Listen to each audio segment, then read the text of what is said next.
morning, everybody. Welcome to LongShotsTV. We got Donnie RightSide in studio, along with me, TheRhino, and we're going to run down the NFL games for you on this great Sunday of action.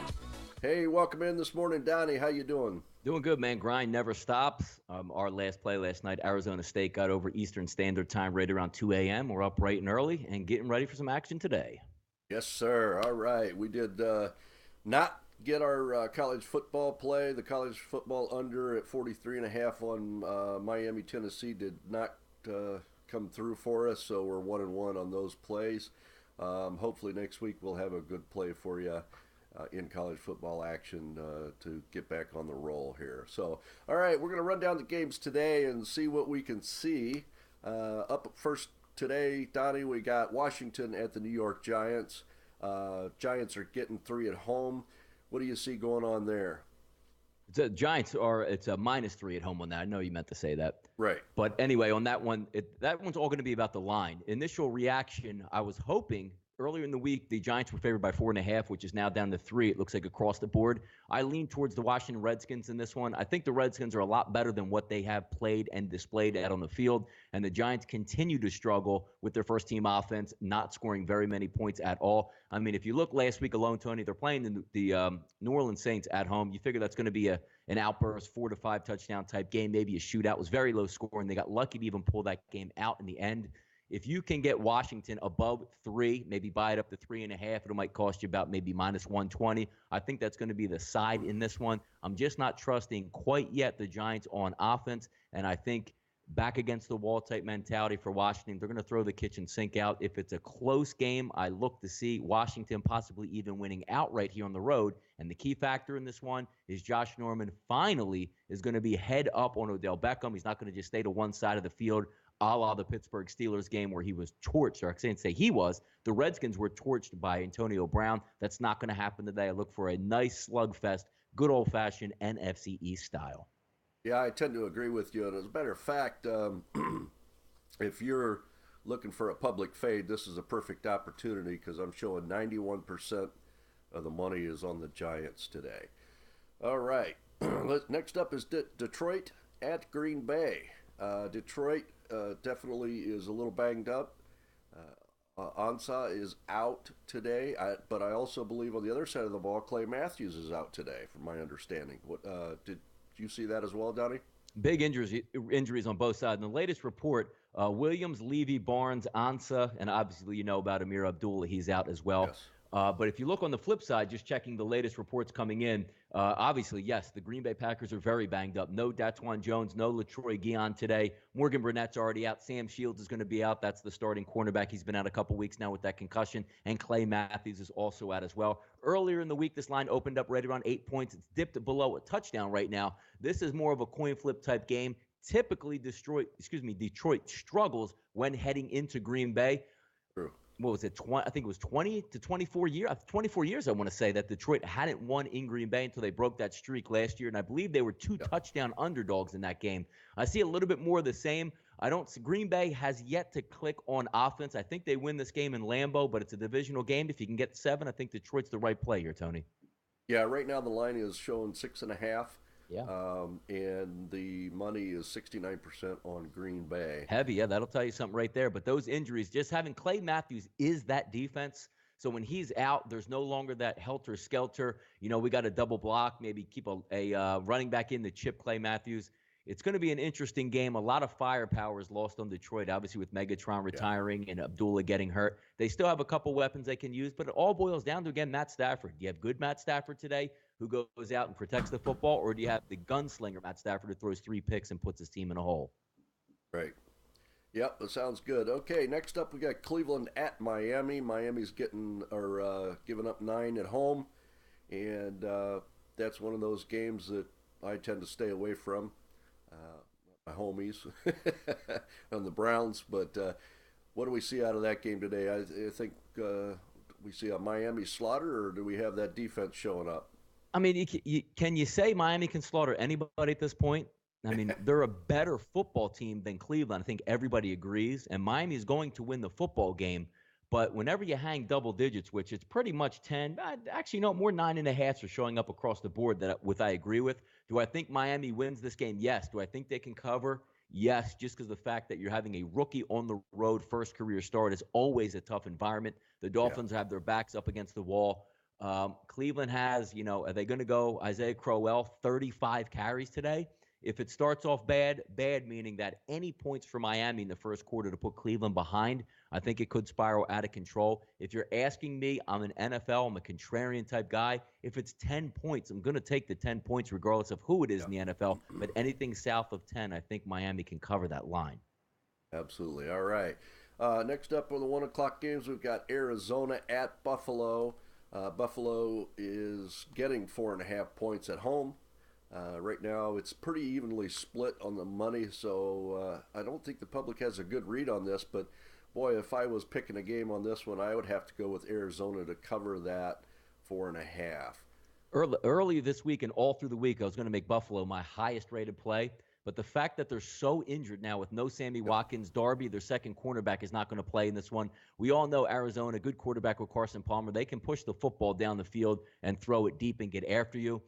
I stay away from these type of games, that West Coast team coming east for a 1 o'clock start. When the game looks too easy, I would either play Buffalo or nothing at all. And I was going to play Buffalo, but I'm certainly not going to play them now, even though it looks like they're getting anywhere between 4 to 4.5. That line opened up at 5.5. Still, with all the injury news, that Buffalo line dropped. I don't have a great feel in the game. For me, it would be Buffalo or nothing, but I'm probably going to stay away from this one. All right. Okay, next up we've got Minnesota Vikings at Carolina Panthers. Carolina is getting given 6.5 at home.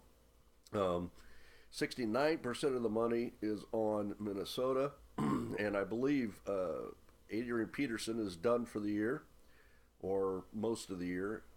And boy, I just don't understand that line, Donnie. Yeah, it's dropping as well. Sitting out practice last week was the wide receiver from Minnesota, the young kid Stephon Diggs, who is mysteriously popped up with a groin injury late in the week. Matt Khalil, all-pro left tackle, he's out for this football game. Sharif Floyd, Pro Bowler D tackle, he's out for this game. And of course, you know about Adrian Peterson. The one thing I do lend caution with is, Adrian Peterson being out theoretically is a big loss, but he hasn't been the same runner this year. I mean, he's literally getting, 10, 15 carries for 25 yards. I don't see that being the determinant factor in this one. I think the Panthers are a much better team in this football game, but that line sinking below a touchdown gives me that feeling that Minnesota is going to hang around, and I think the public is going to overvalue the injuries on the Minnesota Vikings, as you're seeing, where that line opened up at 8.5 and the Sharps came in and knocked that down under a touchdown. If the game stays somewhere around that 6.5, of course you're going to have to lean Charlotte because they are the home team. They are the favorite in this one. They play very well at home. But just be leery that line ducked below 7 for a reason. Yeah, absolutely. Yeah. Adrian Peterson just not, I think they were trying to be a little cautious with him coming back in. And sometimes, boy, if you don't let a guy like that, a workhorse, just get out and play his game, and he has that mindset of, nursing the injury or not getting hurt again, then guess what happens? Yep. Okay. Let's go on to Denver at Cincinnati. The Broncos have that powerful defense, and the Bengals, boy, they just haven't really been clicking on offense like they should. The line here, Cincinnati is giving up 3.5 at home against Denver's defense. So what do you see there, Donnie? Yeah, I missed out on that line earlier in the week. A couple days ago, it was popping up at 2.5s at certain places across the board, and obviously that disappeared very quickly as the week went over. It's 3.5 right now. I think Cincinnati's your only play in this one. They have to win this ball game. Denver, one of those, again, type situations that you're going to have with Cleveland today. A rookie it's not rookie, but a first start on the road is always tough to do, especially going into Cincinnati. It's a tough place to play. That's a very good football team they're going to run up against. Do I think it's going to be a shootout? No. I just don't think both these teams have the capabilities of doing that based on the respective defenses that they both have. I look for a 17, maybe 13 type game, 21, 17, 21, 14 type ball game. I think Cincinnati gets the cover here, though. Awesome. Okay. Now we have Baltimore at Jacksonville. The Ravens going down to Jacksonville. Jacksonville is plus 2.5 at home. This is another one of those games where 70% of the money is on Jacksonville. Do you think Jacksonville covers? Earlier in the week, again, it's so crucial. 11:30, those active, deactive reports are going to come out. You're going to have two starting offensive linemen, maybe their two best offensive linemen, with Linder and who's the other guy that was out, the tackle? Just slipping my mind there. Linder and their starting tackle, I can't remember the name right now, are both out for Jacksonville. The Ravens showed up last week, albeit late, but did get the win and the cover in Cleveland last week. But the one thing I want to say about this one is 2-0 Baltimore is. A Right. very sloppy game to open the season versus the Buffalo Bills. Very sloppy game versus Cleveland. They're on the road again. Jacksonville was 0-2. The public saw Jacksonville get absolutely destroyed by a very average San Diego team. They're coming home today. Most teams off a loss really bunker in. If I'm going to play any wager in this one, I would play Jacksonville in this game. But the fact that Baltimore is a little bit healthier and can control the tempo in this one, have the better quarterback in this one, I'm going to stay away from the game. But if I had to pick a side, I'm just going to lean with the home team here. Yeah, absolutely. Anytime you can get a home dog, at 3 or higher actually is pretty good. Yeah. All right, next game, Oakland at Tennessee. Tennessee plus 1.5 at home. We saw Tennessee pull out a game last week against the Lions at the end. Don't know how that affects this line at all. Raiders are an improved team, but they're coming across the country for a 1 o'clock game, like you were saying. And right now, 69.5% of the money is on Oakland. Yeah, I would actually lean Oakland here in this one. And the reason being is still being a young football team, Tennessee, Delaney Walker is going to test out his hamstring in pregame. I mean, if he plays, if you're running out there just to see if you can run, how effective can you really be? That's the security blanket for Marcus Mariota. I think Oakland has enough firepower to stay in this game and keep it close and maybe even eke out a win at the end. I did see the line did swing to an Oakland minus 1.5 to -1 across the board. I think that line is right. I think Oakland's going to squeak out a win here. Awesome. And how's Amari Cooper playing this game? Amari Cooper should have a good game in this one. I mean, Carr's a very good quarterback. He's going to be able to spread it around. He's not going to have much pressure on him. I don't mean by sack pressure, but he's not going to have much pressure from Tennessee like a couple games back that New Orleans pushed the Raiders and forced them into a shootout type game. I think he's going to have some time. He doesn't have to feel like he's rushed or make mistakes. As long as they take it, play by play in this one, I think the Raiders can win in a lower scoring game. Lower scoring, I mean by like a 27-24 type ball game. I think there will be some points. It's not going to be a shootout, but I do think Oakland's going to have control in this ball game. All right. Now we flip to the 4 o'clock games. San Francisco at Seattle. The Seattle's getting 10.5 or giving up 10.5 at home. That's a huge number in my opinion. San Francisco is obviously not a good team this year, but that's a big number. What do you see on that one, Donnie? It is a big number. Seattle's still banged up. Thomas Rawls isn't going to play in this game. Russell Wilson, if you have a high ankle sprain, it's going to linger for a couple weeks at a time. It's a divisional battle, and I know the 49ers do stink, but Seattle is not a very good home team when they're double-digit favorites at home. I'm going to lean towards the interdivision points. As hard as that is to do, I'm just going to avoid the public side. I think, obviously, Seattle's going to win this football game, but you're talking about 10.5, maybe even up to, I even see 5-dime showing an alternate line at 11.5. That just means if they're down 17 late in the game, Chip Kelly's going to run 100,000 plays in this ball game. They might have a shot to get that backdoor cover. I wouldn't play this game at all on the sideline there, but if I'm leaning towards the game, I'm just going to take the points since it's double digits in the NFL. Yeah, absolutely. I tend to get a little leery of those type of numbers. All right, next up is Los Angeles at Tampa Bay. Los Angeles traveling across the country for a 4 o'clock game at the Bucks. Tampa Bay is favored at home by 3.5, and believe it or not, Donnie, 80% of the money is on Tampa Bay here. Yeah, and the line is dropping. I mean, that line opened up at 4. It actually spiked to about 5.5 and then dropped in the last 24 hours to 3.5. That's definitely a Rams line, which is, again, the Sharps really must be hitting that one because if you're watching the Rams on offense, they can't score. Tampa Bay is a decent home team, usually can put up some points. So that line is telling me, even though it's a West Coast team coming east, it's a 4 o'clock game, gives them a little bit of a breather there and not technically starting that game so early on their body clock. But I do lean the Rams with that 3.5 points because that line is talking. Absolutely. All right, next up is San Diego and Indianapolis. Again, West Coast team traveling east at 425, and the line on this one is +1 for the Colts. Yeah. All right, and Wow, that's an interesting game there. So basically, you're telling us this is a pick 'em. Yeah, Um, some of those spots, Tony, are at a pick 'em on there. Now, the one thing that you want to is San Diego is. I know that Indianapolis is technically a softer team, and they're not going to go out and pound anybody. It's not the Colts of 2 years ago where they just run away with games at home. But San Diego is so banged up and so injured, and on the road. right. Like two top wideouts are out. Gates is going to be, on one leg if he plays at all. I know Melvin Gordon's having a good start to the season. Phillip Rivers is a great quarterback. But that line to be at a pick'em on the road, boy, does that scream San Diego line. Because if you just woke up and you're a public player, you said, what, Andrew Luck's going to play in that game? Even though he is banged up and it's a pick'em, I'm going to take the home team just because it's hard Oh to yeah. win on the road in the NFL. I get that. But that line screams San Diego Chargers today. Yeah, a lot of people looks like are, according to my numbers, are staying away from that game particularly. Yeah, they Oh, opened up right around 3 points, and now it's down to a pick 'em, and yeah, I don't get it. So I mean, if I'm again being a contrarian, which you have to be in the NFL, yeah, boy, that screams San Diego, Tony. absolutely. All right, next up, Pittsburgh at Philadelphia. Your lovely Eagles. Let's see. The Eagles are +4 at home. Plus Wow. four, plus 3.5. Yeah, is that prevailing line across the board? Heavy money on the Pittsburgh Steelers, and that line is refusing to go any higher. That's always a red flag. You're looking at this game on its face value, saying, can the rookie again come up big? But the Eagles bank on defense and a running game.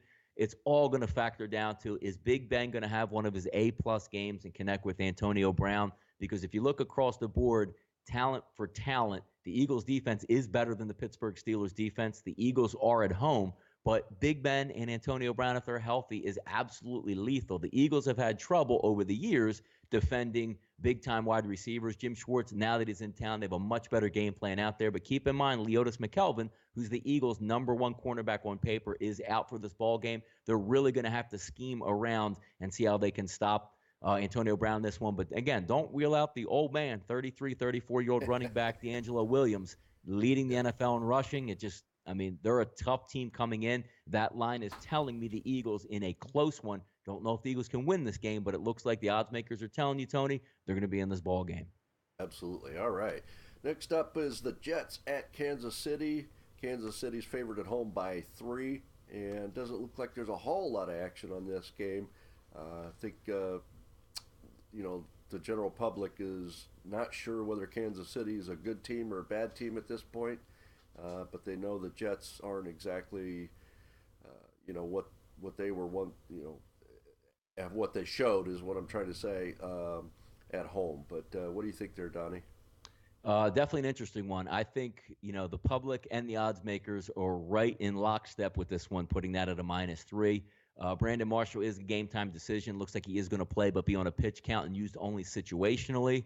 And as you know, Tony, Kansas City, one of the toughest places to play in the NFL, maybe a little bit of rain in the forecast. I just see this one as a tight one coming right down to the end. Alex Smith seems to do well at home in pulling these games out. No Jamal Charles in this one. If you're a public gambler, that's the only thing that you're going to worry about, even though Jamal Charles hasn't factored in this year, hasn't played this year. And even if he did play in this one, is he going to get maybe 5 to 10 plays, not even touches, maybe touch the ball 2 to 3 times. It's going to be running back by committee. But I do look to see Kansas City winning this football game at home, just for the simple fact that it's a tough place to play at home. You want to lean towards the home team here, and a very good home team with the Kansas City Chiefs. All right. The 8:30 game, the Chicago Bears at the Dallas Cowboys. There's going to be a lot of action on this. It's already showing like there's a lot. The money looks like it's pretty evenly split, even though Dallas is favored at home by 6.5. Yeah, line was 4.5 on the Monday Night Football game. The minute Jay Cutler got hurt over the next hour, they took it off the board and reset that number at 7, which is now dipped below in most places the 6.5. I don't really see any 6s out there. There's some random 7s on some alternate lines, but this is just baffling. I mean, Yeah, the Bears, and I know there's talk about, Jay Cutler wants to play today. Well, Jay Cutler would be, playing with a banged up throwing hand, which you saw last week when he hurt it. right. Before he came out of the game, he was very just off target, throwing interceptions, throwing balls into the ground. I don't understand this line. I know the Cowboys aren't world beaters, but, Eddie Goldman's out for this game. Trevathan's out for this game. A number of defensive backs are out for this game. Jay Cutler's probably going to be out. Alshon Jeffrey's a game-time decision. He will play in this one with being Yeah. banged up. They're going on the road. They showed me absolutely nothing versus the Eagles at home in a must-win ball game on Monday Night Football. So they're already on a short week heading into the Cowboys. I'm going to be a square in this one and say anything less than 6.5, I'm going to be all over the Cowboys because, again, I just don't see how a team that's already bad loses half of their football team and still is going to go on the road and put up a fight. I don't see it happening. Yeah, I don't either. That's a really tough game, but it's an interesting game. It's been puzzling to me how the NFL has put some of these games in prime time that are just not going to be contenders this year. Has that been a little puzzling to you, Donnie? Yeah, I know early in the season, because Dallas is 1-1. So, I mean, Dallas is going to draw earlier in the season. So I think the NFL tries to get away with a little bit less marquee matchups, whereas, they're going to put the mainstays late in the season. You're going to have the Patriots on Sunday Night Football. You're going to have the Steelers on Sunday Night Football, the Bengals, the Seattle Seahawks. That's the teams they want to put later in the year because they don't want to have a risk in the NFL, excuse me, as saying, hey, Yeah. we thought – Chicago is going to be a good team, and they're 1-13 in Week 14 or whatever. Right. Heading or Week 15. So the Dallas Cowboys are going to draw. The Bears are a big city type team, so everybody's going to have their eyeballs on it tonight. But usually that Sunday night game is better than the Monday night game. I agree. Yeah. All right, and then speaking of the Monday night game, we've got the Atlanta Falcons at the New Orleans Saints. New Orleans favored at home by 2.5, which is interesting to me. Donnie, do you see this in a primetime game? Do you think Atlanta gets that running game going? I mean, New Orleans has no defense, and Tevin Campbell and Devontae Freeman are going to be definitely a force. Matt Ryan, of course, a good quarterback. Sanu, they have all the weapons to light up that New Orleans secondary and defense. This is one of those anniversary type games at home in the Dome. It's going to be incredibly loud, incredibly emotional. And then you say, why is that line only 2.5 to the home team? I mean, Drew Brees is lights out at home in primetime, lights out. And you're going to put that game under a field goal? I just don't get it. I mean, if I'm playing anything in that game, I like to lean towards the home team and Drew Brees. But that number, again, is screaming, saying, with all this buildup and how well New Orleans does in the Dome, and they're under a field goal, that's telling me to take the Atlanta Falcons. Yeah, absolutely. And it looks like 83% of the money right now is on New Orleans. So Exactly. I think And the that public line has a isn't pretty going good anywhere. read. Yeah. Yep. Yeah. All right. Any other interesting news that you want to give us before we go to the games? No, but I do have a square 3-team money line parlay for some lunch money today. I did put a small wager on there just for one unit, and that's going to factor in the Miami Dolphins on the money line, the Seattle Seahawks on the money line, and the Dallas Cowboys on the money line. It's actually cheaper to go with a parlay, the 3-way money line, as opposed to going with a 3-team 10-point teaser. So it's almost 1-to-1. You're actually getting a little bit better money. I bet 120 to win 127 on that one, so a little bit better than 1-to-1. So if you're looking for a super square parlay that I think is going to come in, I did put a little bit of lunch money on that one for the listeners out there. Okay, run it down again, Donnie. That is the Miami Dolphins on the money line at home versus the Cleveland Browns, the Seattle Seahawks money line at home versus the San Francisco 49ers, and the Cowboys money line at home tonight on Sunday Night Football versus the Chicago Bears. All right, there you have it, guys. All right, we appreciate you joining us for the NFL pregame show and running down the games with Donnie RightSide. Don't forget to visit Donnie at DonnieRightSide.com. As always, we thank you for joining us. Please follow and subscribe our page on Twitch at twitch.LongShotsTV _between long and shots. And we will see you guys on Friday night for the week recap and getting ready for the weekend's games. Let's see. I think that was it on, I just was looking at the board. Sorry about that. Something popped up and changed. It wasn't a significant change, but I thought maybe we might want to mention it. But the line did change a little bit on a couple of those late games. So you guys want to check those out before you put down your bets. But as always, thanks for joining us. Donnie, it's been great. You're a very knowledgeable guy, and we appreciate you on the show with us. And look forward to talking to you next Friday. Yep. All right. Anybody want to message us? You can message us at LongShotsTV and ask your questions or comments about the show. Anything at all, we'd really appreciate it. And we'll try and answer all your questions. All right. So we'll look forward to seeing you guys Friday, and have a great NFL day. And hopefully you're on the right side with Donnie. And also stop and see us over at Trendbetters on Facebook. All right. Yep. All Have a good right, one, guys. Tony, man. Appreciate it, buddy. All right. You too, man.